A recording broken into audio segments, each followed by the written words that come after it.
आणि माझ्या प्रिय विद्यार्थी मित्रांनो, माझे नाव प्रतीक ज्ञानेश्वर पाटील। आज मला आपल्या शाळेबद्दल काही माहिती सांगण्याची संधी येथे मिळाली आहे, त्याबद्दल मी आपल्या शाळेचा आभारी आहे। विद्या हीच खरी संपत्ती आहे असे म्हणतात आणि हीच संपत्ती आपल्याला देणारे पवित्र स्थान म्हणजे आपल्या गावातील शाळा आपल्याला दिसून येत आहे।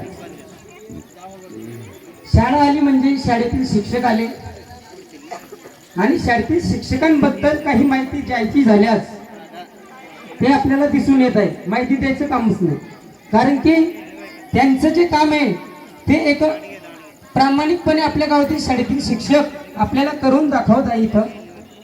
कारण एवढे जे मुलं इथं परफॉर्मन्स देत आहेत, या मुलांमध्ये एवढा आत्मविश्वास आला कुठून, एवढी स्टेज डेअरिंग यांच्यामध्ये आली कुठून, कोणत्या पद्धतीने त्यांनी हा परफॉर्मन्स इथे सादर करताना आपल्याला दिसतात।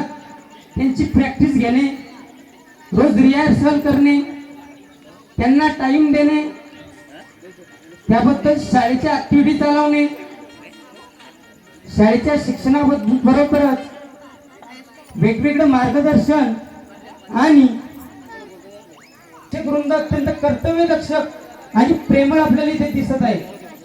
ते विद्यार्थ्यांकडे केवळ गुणांच्या दृष्टीने नाही तर त्यांच्या गुणांचा विकास कसा होईल यासाठी प्रयत्न करताना आपल्याला दिसत आहे। त्यासाठी त्यांच्यासाठी एकदा जोरदार टाळ्या तुम्ही वाजवा। अभ्यासाबरोबरच क्रीडा, सांस्कृतिक कार्यक्रम आणि शालेय स्पर्धा परीक्षा अशा विविध उपक्रमांमध्ये मुलांमध्ये आत्मविश्वास व नेतृत्व गुण वाढवण्याचं काम आपली शाळा आता आपल्याला करताना दिसत आहे। आजच्या स्पर्धात्मक युगात मुलांना योग्य मार्गदर्शन आणि सुरक्षित वातावरण देणे गरजेचे आहे आणि हे कार्य आपल्या गावातील शाळा त्याचबरोबर शाळेतील शिक्षक खूप चांगल्या पद्धतीने पार पाडताना आपल्याला दिसून येत आहे। तसेच शाळेचे मुख्याध्यापक पालवे सर यांच्याबद्दल दोन शब्द मी बोलतो, कारण शाळेचे जर शिक्षक चांगले असतील तर शाळा कुठल्या कुठे जाऊ शकते त्यांनी आपल्याला सिद्ध करून दाखवलेलं आहे। शाळेचा आत्मा म्हणजे शाळेचा दाखला।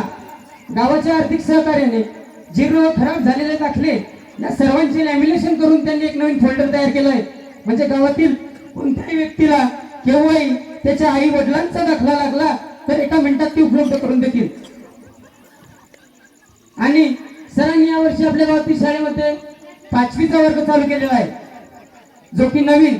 इथपर्यंत आपली गावातील शाळा 4थी पर्यंत होती, आता ती 5वी पर्यंत झाली आहे। भविष्यात ती 7वी पर्यंत होण्याची त्यांचा प्रयत्न खूप चांगला आहे की ते 7वी पर्यंत पण आपल्या गावात शाळा उपलब्ध करू शकतात।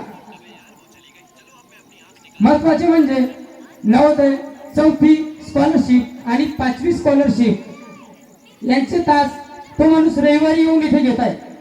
आता काही काही सरांना सुट्ट्या असल्या, सुट्ट्या किंचित मिळतात, हप्त्यातून एक सुट्टी असते, त्या सुट्ट्यांमध्ये ते घरच्यांना फॅमिलीला टाइम द्यायला पाहिजे, तर ते आपल्या गावातील शाळेमध्ये येऊन रविवारी सुद्धा त्यांनी स्कॉलरशिप, नवोदय या प्रकारचे लेक्चर आपल्या विद्यार्थ्यांना दिले। विशेष बाब म्हणजे अशी अजून यावर्षी आपल्या गावातील शाळेमध्ये पहिलीच्या विद्यार्थ्यांचा 21 विद्यार्थ्यांचा पट आहे। किती? 21, जो की खूप मोठा आहे।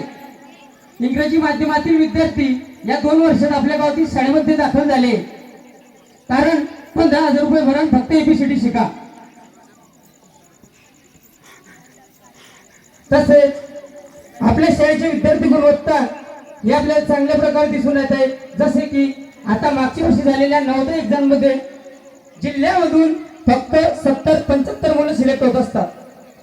70-75 पैकी जिल्ह्यामध्ये 15 तालुके आहे, 15 तालुक्यामध्ये खूप जास्त गाव आहे, त्या गावांमध्ये कितीतरी खेडे आहेत, त्या खेड्यांमधून 2 विद्यार्थी सारगावची निवड झालेले आहे, जळगाव जवाहर नवोदय विद्यालय जळगाव, त्यांचे की 12वी पर्यंतचं शिक्षण 1 रुपयाही न देता फुकट होईल, ते बी CBSE पॅटर्न, केंद्रीय माध्यमाच्या शाळा।